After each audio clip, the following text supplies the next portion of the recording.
Professor Ann Case from Princeton University and her associates did a study and noticed that there's a surprising increase in deaths among middle-aged people.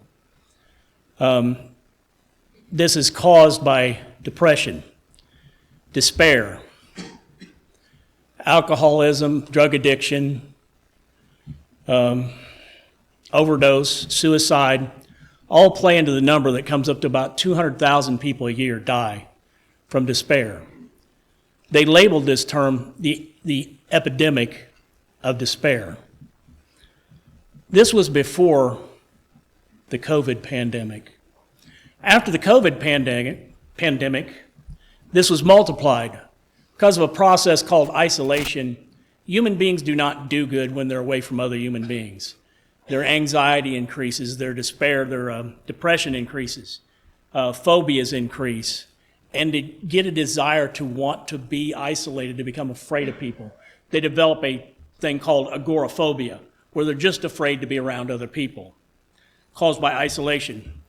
Not to mention the drumbeat of a pandemic day after day in the news, a death count that's multiplied every day, and we're constantly being pounded fear into our lives that magnify this, and the death rate has gone up tremendously. I was reading recently in London, and we don't do a lot of studies on this in the United States because we don't want to hear about it. But in London, England, the suicide rate among preteens had went up 300% during the pandemic. Other studies throughout the world have shown similar effects. That it seems like the younger people are more affected than the older people. And the odd thing about this is the pandemic affected the younger people physically less than the older people. Somebody of my age and older is far more likely to die of COVID than, say, somebody 12 and younger.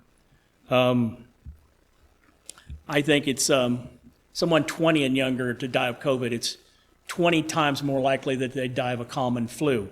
But I'm not here to talk about COVID. I'm here to talk about depression that was magnified by the COVID crisis. There is a cure for this, though. We read about in a Harvard study, they found that going to regular services alleviates depression, that takes it away and eliminates it. That getting out among people, this was not a spiritual study, this was a physical study, that you're with other people in a social gathering in church services tends to decrease depression, just in and of itself. Not to mention anything else. In Hebrews 3:13, we're told to encourage one another daily, well, it's still called today, to lift one another up, that we do not fall into deceitfulness of sin. This depression is a deceitful sin. There's no reason for us to be depressed. In a world economic view, we're doing better than the rest of the world. Yet depression and despair seems to be a Western epidemic. You don't see this occurring in Thailand. You don't see it occurring in Vietnam. You don't see it in even communist countries where they live a much poorer, harder life. But you see it in the United States. So we encourage one another daily so that we do not fall into this deceitfulness of sin.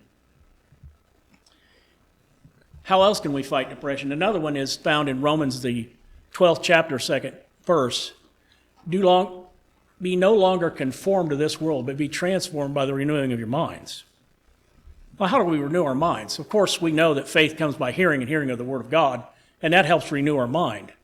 But also, as in James 1:21 tells us, that if we engraft the Word of God into our life, it saves our lives, has the power to save us. The idea is literally planting the seed of the Word of God within us, and it grows within us. Not that the Word of God changes, but that we are changed by the Word of God as it grows within us. Not that we somehow manipulate the Word to be something other than it is, but that it controls our life. We see that in the 5th chapter of Galatians, where it talks about the fruit of the Spirit, and how that this fruit, this growing Word of God within us, produces fruits of peace and joy and love and happiness, that the world has no defense against. These things grow within us as we live the Word. I'm going to have to read this. I just lost it. In Ephesians, the 6th chapter. I'm a slave to my electronics, I'm sorry. In Ephesians 6, 10 through 18, finally, be strong in the Lord and in his mighty power. Put on the full armor of God so that you can take your stand against the devil's schemes.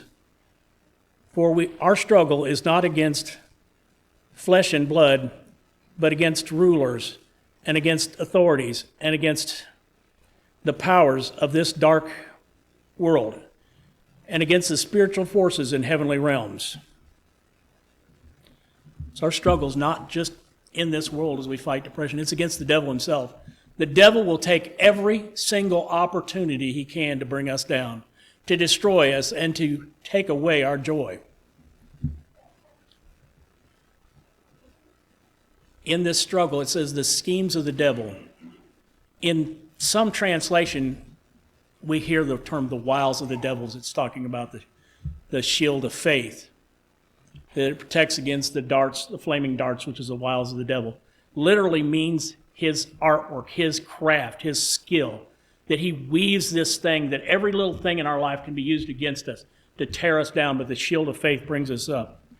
In this armor of God, we put on the full armor of God. We don't leave one single place out. But what I want to focus on is the shield of faith. At this time, when Paul gave this illustration, the shield of faith was an interlocking shield found in a phalanx. A phalanx was an armor regiment of men that stood side by side. No arrow, no nothing could come between that wall of shields. No spear, no sword could penetrate it.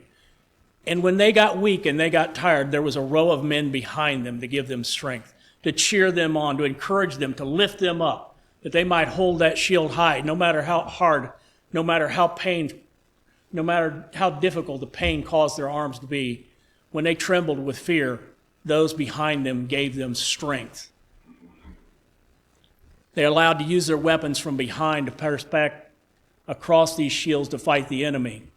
But nothing could get past that shield wall found in the phalanx, and that's what Paul was talking about. Christianities were designed to be like that. Our Christian brothers, we hold one another up. When we're being attacked by the devil, we don't stand aside and let our shield fall. We stand firm and we stand side by side to give them strength, to lift them up, to give them a hand when they're down. Today they use Kevlar and bulletproof vests. And Kevlar is nothing more than tightly wound fibers that are interlocked so tight that when you fire a bullet, the bullet is stopped by those fibers. Christianity is designed to be bulletproof. We're designed to be that way. If somebody attacks my brother, they have to go through me. They have to go through each and every one of us, as we stand strong and we stand against them. Christianity is made to be like Kevlar. We're made to be close together, to lift one another up, to encourage one another daily. Well, it's still called today, not tomorrow, not the next day.